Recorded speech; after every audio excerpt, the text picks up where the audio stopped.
Spend less time switching between applications and monitors by consolidating revisions and feedback in your AutoCAD drawings using Markup Import.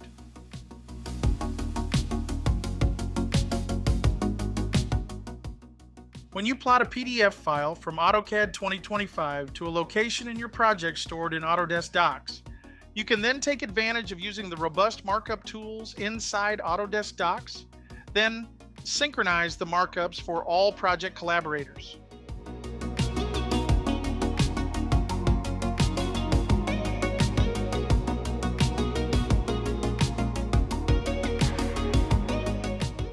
When the user has finished creating markups inside of Autodesk Docs, you can sync the markups to AutoCAD.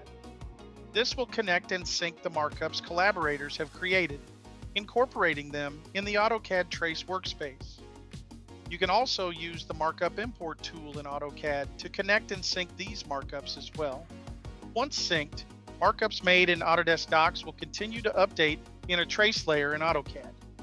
So you can review and incorporate feedback without having to switch between applications.